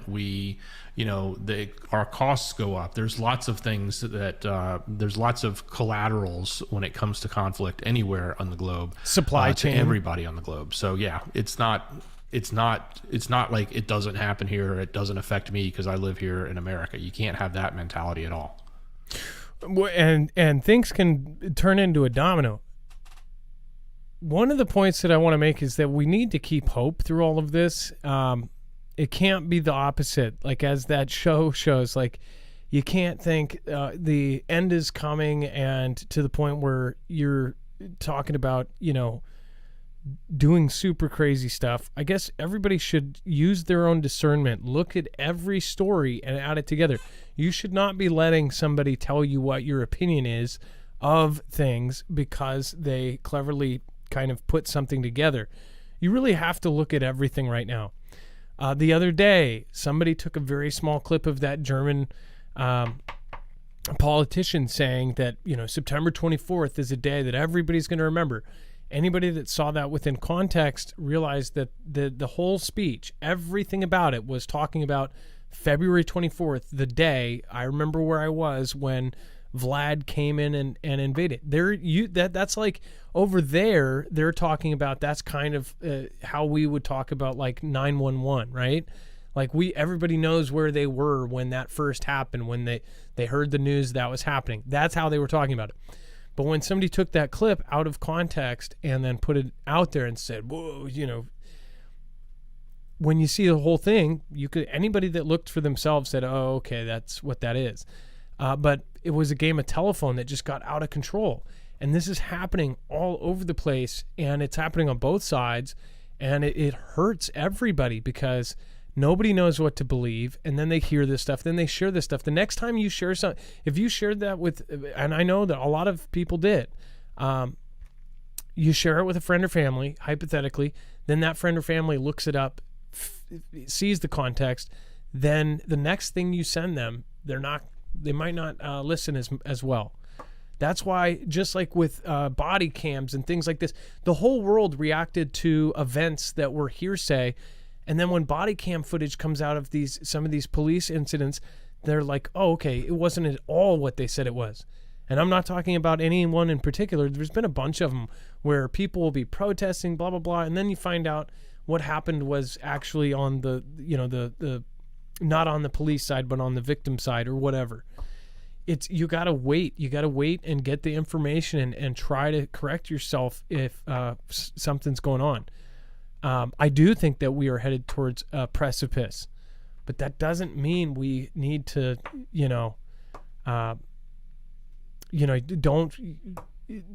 got to be rash. You got to don't be rash, and you have to be responsible with what you're doing with this. We all have to kind of take an effort and make sure that if we do send our family stuff and to spread and to wake people up, make sure you check your stuff before you do, because overall, we want people to wake up to what's happening right now. And we don't want to look like that lady off of, Mother of Sins or Sins of a Mother or whatever. So, obvious, there's both extremes. Moscow could be pushed towards, and then also the other extreme of not, saying nothing's going on right now. Nothing's happening. Nothing will ever happen. I see that too. Moscow could be pushed towards nuclear escalation if the U.S. overreacts to Vlad's disastrous of UKR. The reason why they're all saying this is because he's losing, right? It's the same title, same headline as for the last 5 days, but with a different kind of message here. This is being said a lot. And a lot of the times why we get burned as a people is our emotions go up based on this, but then nothing ends up happening. I do think that we're going to get hit. I think when it does happen, when something does happen, there's not going to be these kind of headlines right before it. It's going to happen by surprise. That's my thought on it. When they push something up like this, they push it on every media. It mostly stems from a few medias, and then everybody is kind of, syndicating that media and rewriting it and putting it out there, and you think, oh my gosh.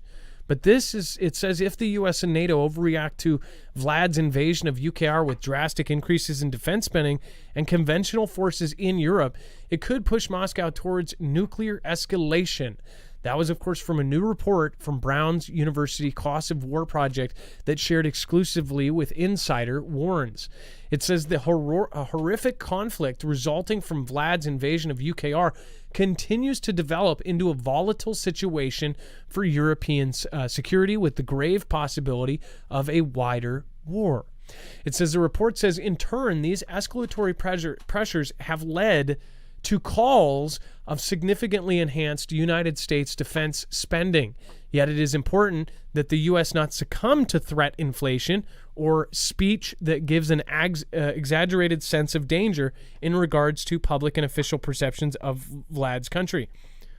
If you listen to what they said there, this goes back to, like, you know, a lot of the things that have happened in the past, how I perceive it, where, you know, we took down our nuclear alerts and alarms for the looks of it. Like, they didn't want any other country to think that we were even thinking halfway about it. The reason why we didn't do nuclear, PSAs for the longest time is because we didn't want other countries. If you're doing PSAs, that means you may be thinking of doing it. They didn't want to panic people. They don't want to do that kind of stuff. Dex, when you see this, when they're basically, they keep pushing this, that this is looking like we're about to go to conflict, or that there's going to be some sort of nuclear event. This has happened before. Do you think that this time is going to be the real thing? Well, I don't know if, I don't know that any of us really know, but I do have to question, why are we getting it in the media over and over and over again? I don't know if it's just going to give us fatigue on the topic, or if it's, really, because if on one hand they're saying he's tucking tail and running and it's over, then but then they turn around and say, oh no, it's going to be, now he's, a cornered animal, and he's, going to come out and lash out with nukes. So, which end is it, right? And I do understand that they can both go together, but at the same time, I kind of have to read between the lines, I guess, so to speak, about why they're pushing this narrative, why they keep doing it.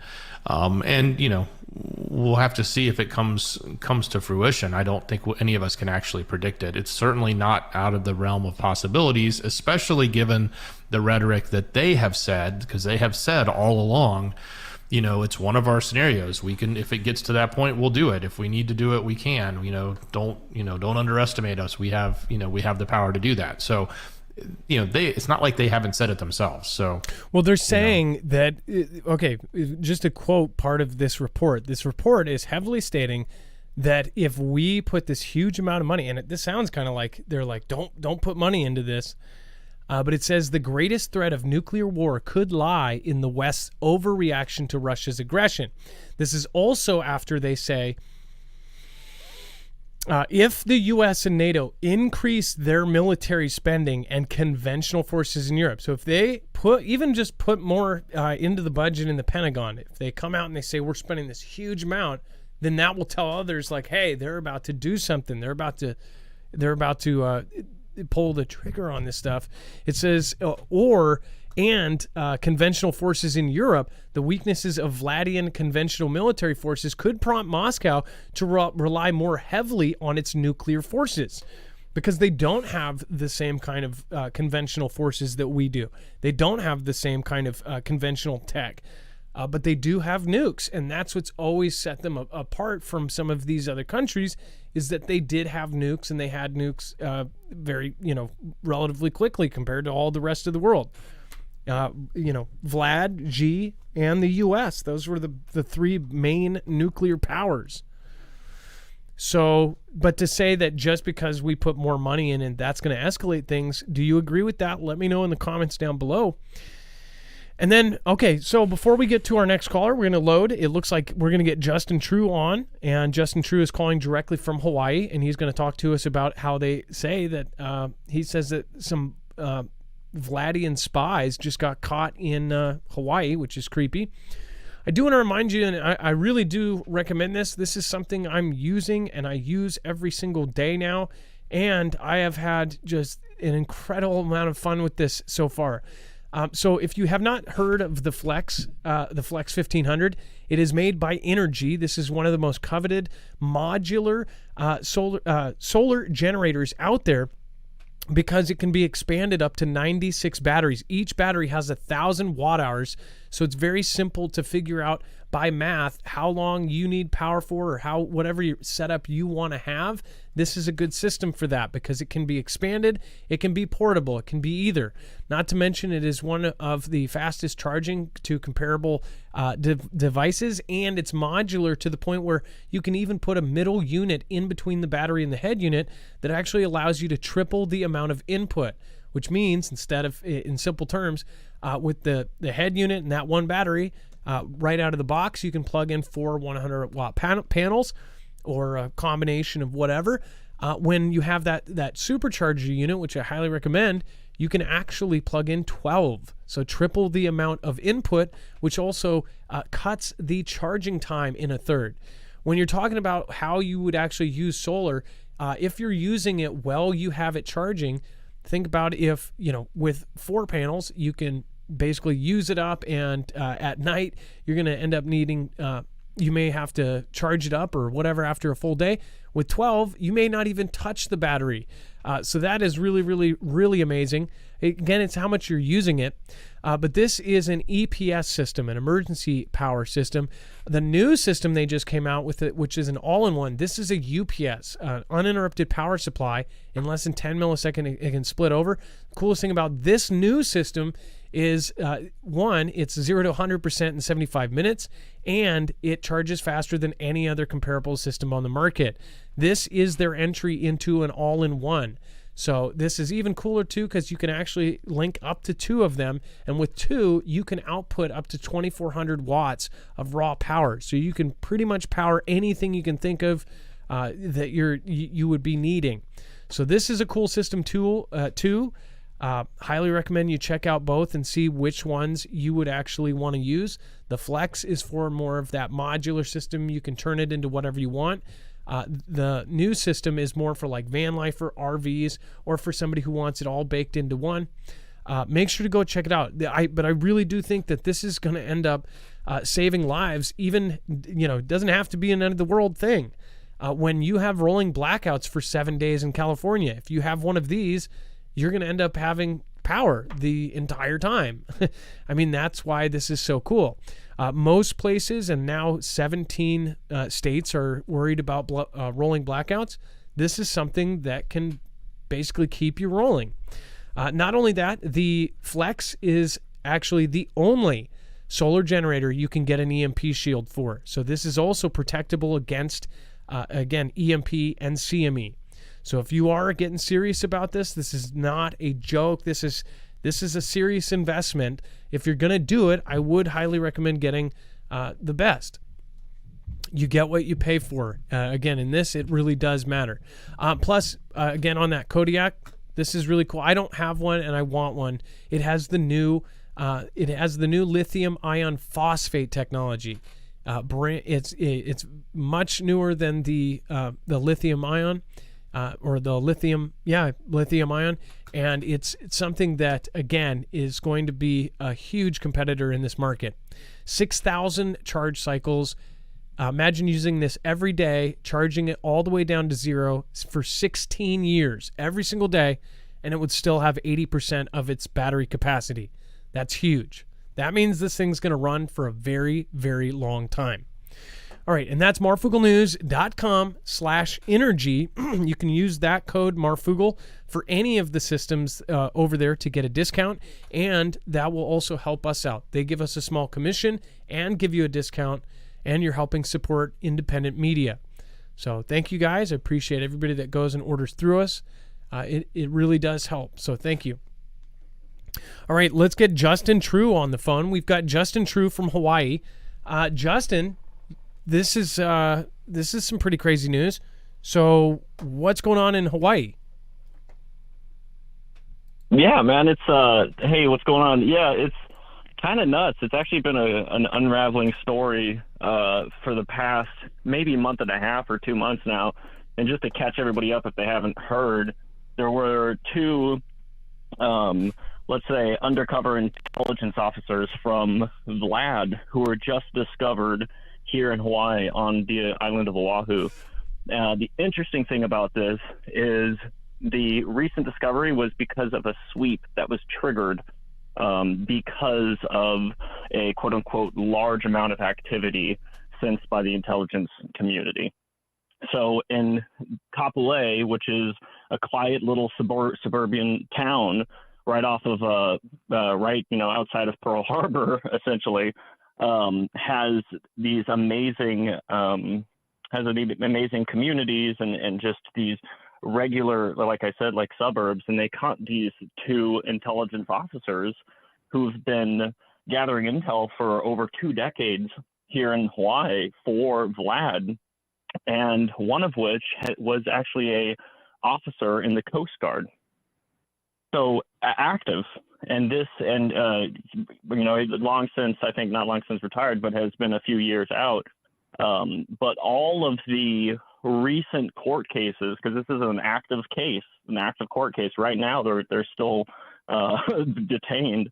They're deciding right now how to treat it legally, because there's a lot of obviously tensions between the two nations right now.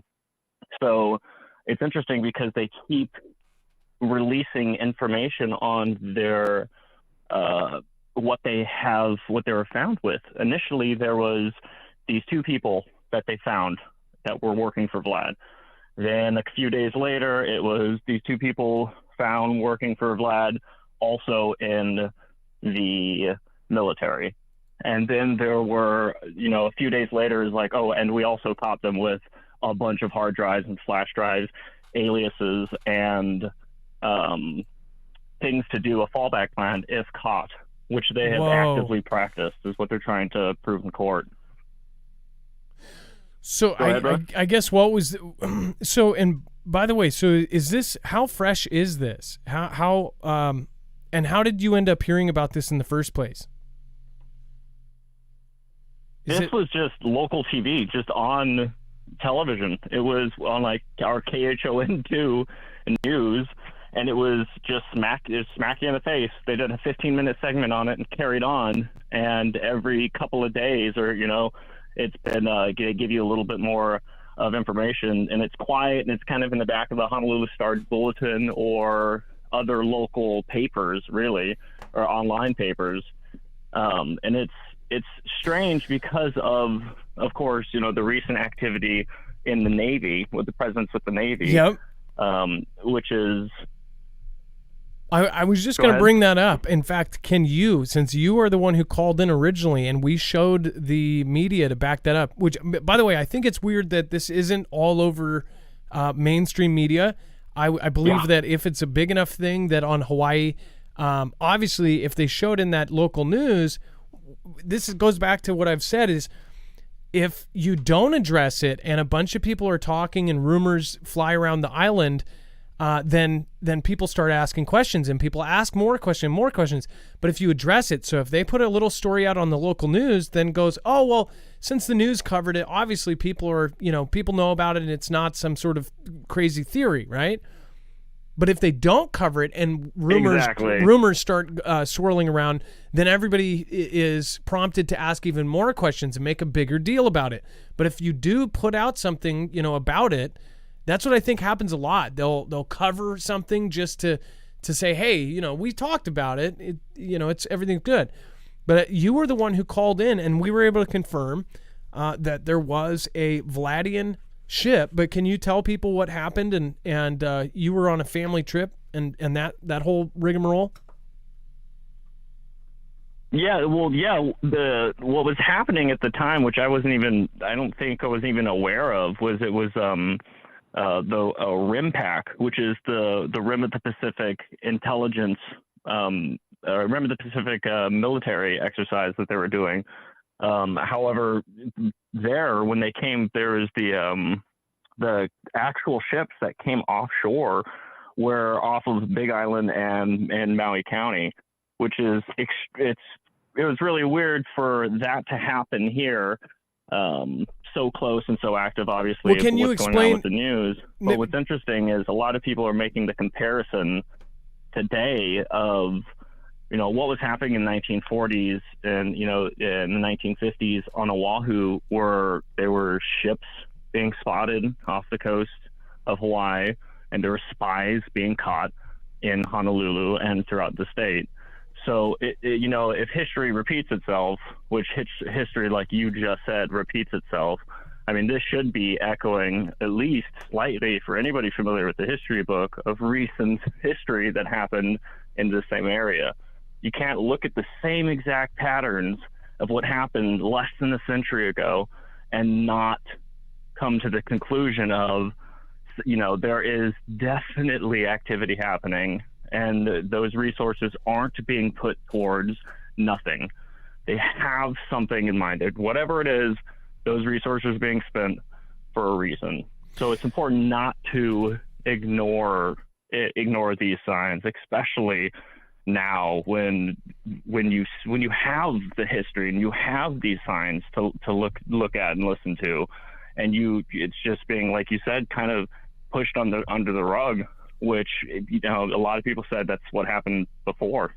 And initially they said, you know what, and you know a lot of people with WW, the second one, they believe there's a huge amount of people who believe it was either allowed or pushed down by DC, and people hushed the fact that they were finding intelligence officers, and they hushed the fact that they were finding naval presence around it, and they allowed for a giant military exercise to be basically ignored, and it turned out to not be a military exercise. And to me, it seems like it's just rinse, wash, and repeat. Seems like the same thing that's happening, and nobody's talking about it. Nobody's making these connections. There are people here on the islands and on Oahu that are 60, 70 years old that are like, whoa, this is weird, you know? But well, you did skip something there. Like, I can see people are still confused because we kind of skipped over. I mentioned it, but Justin True was out on a family trip, and there was a boat, and it was a big, huge Russian boat, and it was their military, and they were within 10 miles of the Big Island, right? It was Big Island? Right. And then, yeah, it was Big Island. It was right off the coast, and it was confirmed to be one of their intelligence ships gathering, and now you guys have local news, which has not gone all over the place. At least we look at this every day, and we didn't see any of that really, about spies being caught. This is Japan 2.0. This is like exactly what you said. Yeah, man, it's definitely something to at least pay attention to in the Pacific, because although we understand what's going on, you know, with that little island off the southeast coast of the mainland over there, this is it. This is the largest forward operating base for procedures in the Pacific. It's not Midway. It's not the Philippines. It's not Guam. It's not anywhere throughout the Southeast Asian regions, although there are refueling stations and there's present depots and there's, you know, ammunition depots and whatnot. There are not any this is it. This is the state that's out here 2,000 miles away from the mainland of the United States and towards the front. And it's, I think, with this new fourth and fifth and sixth generational tactics and generational strategies, I think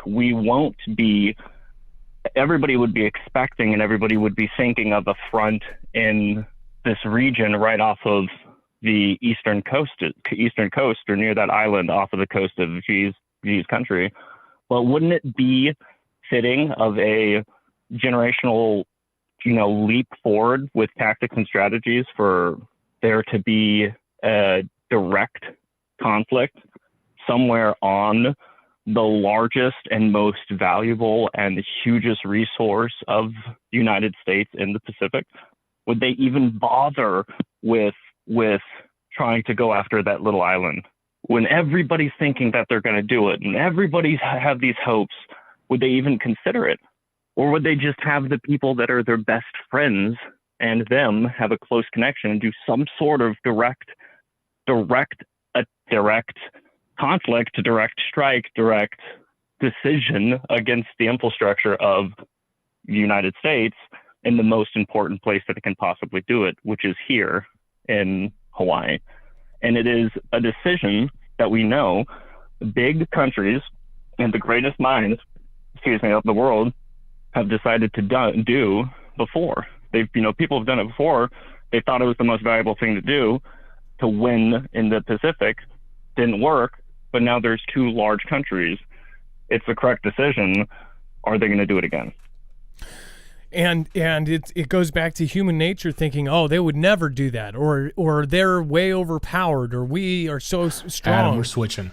Look at Japan. Look at what happened with Japan. Okay, well, Justin True. We're already switched, so you can keep going. Okay, all right. So we're gonna hit the rest of it. We'll probably have to put a part 2 over on YouTube. So Justin, let's just finish out. We have some important things that we need to talk about as well. But so I'm glad that we got that into the main show, because this is potentially huge, and I'm so surprised that this is getting